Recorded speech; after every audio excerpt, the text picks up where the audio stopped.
All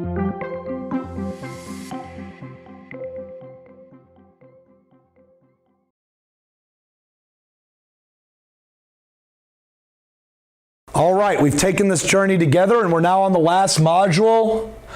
How do we represent processes for ideal gases or whatever? How do we represent ideal gases? Things like that. Okay, so my name is John Frensley. You know who I am. Okay. Ideal gases can be represented on any of the following diagrams. The most popular one is a pressure volume diagram. That's the one that they're going to show up see the most often. And that is a graph of pressure and volume where each point on the graph represents a different pressure volume combination that the gas can have. There are also volume temperature graphs and pressure temperature graphs that could show up on the Physics 2 exam, but not as likely.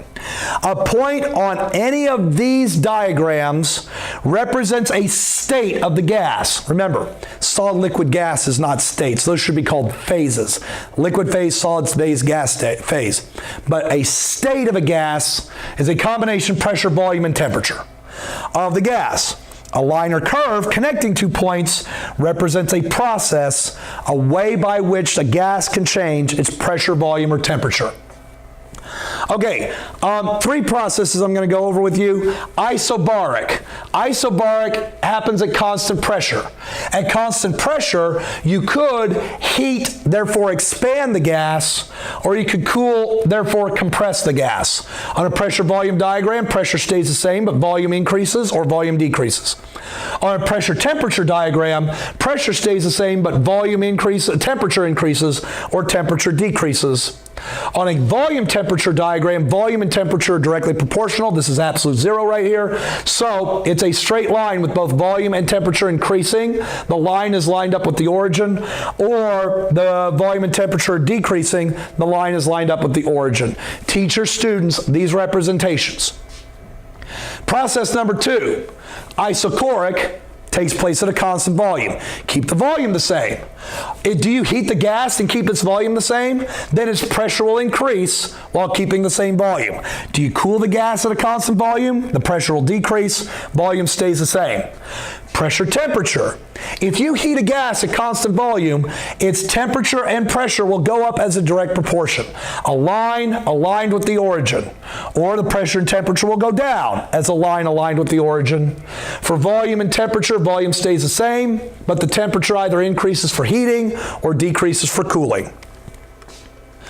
Okay, isothermal process. Isothermal process takes place at a constant temperature. Okay, so constant temperature, a pressure temperature graph, watch out, a pressure temperature graph and a volume temperature graph. If you expand a gas at constant temperature, that gas expands at constant temperature, which means that either its volume goes, oh wait a minute, I have these labeled incorrectly.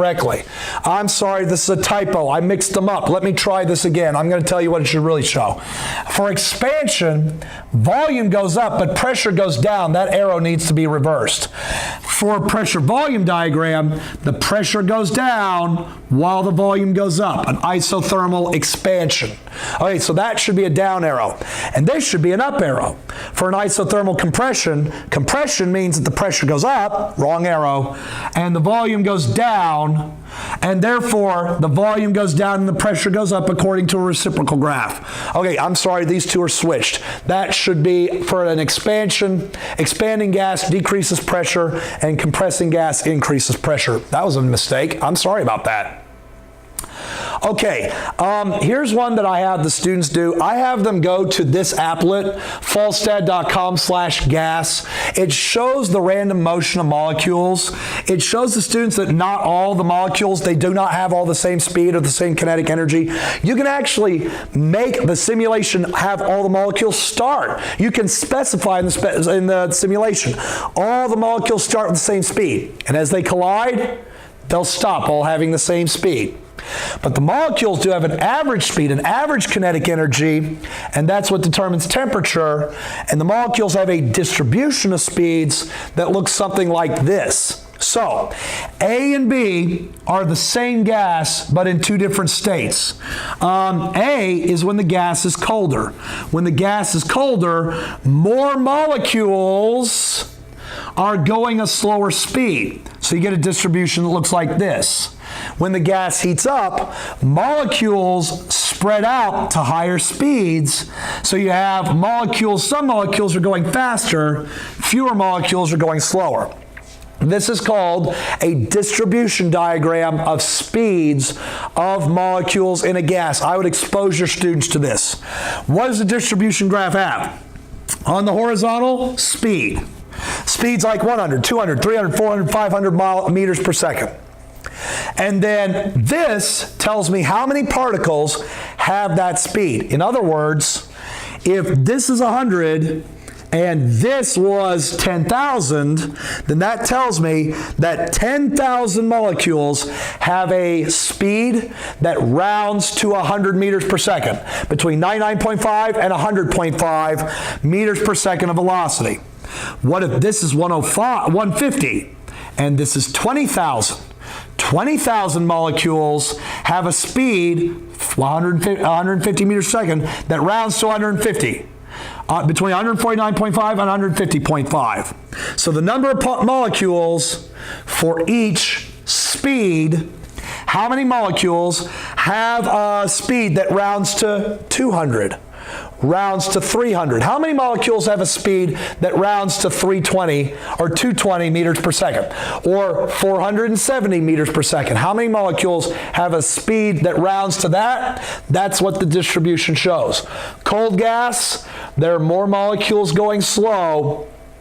Hot gas, the molecules spread out. Some still go slow, but fewer going slow. Some go medium, and some go fast. Help your students understand this idea, and this applet will help you do it.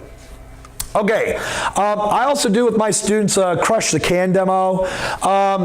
Here's the materials you need, just write them down. You can see this demo on YouTube by searching air pressure can crush the Psi guys. They do it better than me, but if you want to see me do the crush the can, I'll show it to you right now. Okay, so here it comes.